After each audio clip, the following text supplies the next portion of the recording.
what do? I do anatomical vocal training.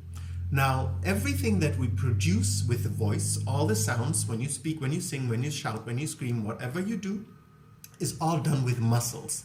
So knowing these muscles as precisely as possible and what muscle does what with producing what kinds of sounds is very, very helpful, obviously, for you to advance if you want to, sing better, speak louder,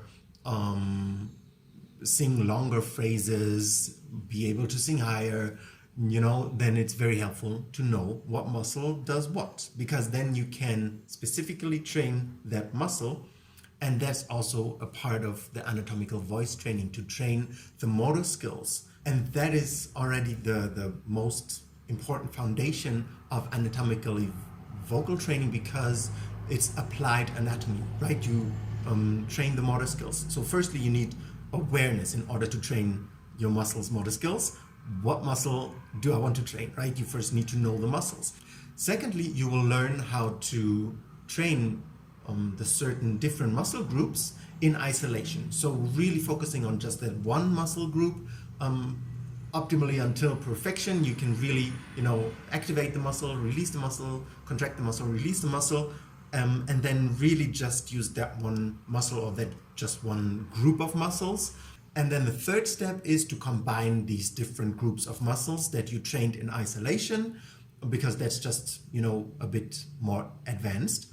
And you first train it in isolation because it's easier, more simple, and then you combine the whole thing once you have mastered certain isolated muscle groups and the skills, the motor skills for those, then you can combine it, and then it gives you just a great freedom of expression. You can really decide precisely what kind of sound do I want in this particular moment of a song or in this particular moment of my speech, and why do I want it, right? And then you just use one muscle group or several muscle groups in tandem, and then you will have the desired outcome, because you know exactly what muscles to use and how to just in isolation use that particular muscle group or use certain muscle groups together in tandem.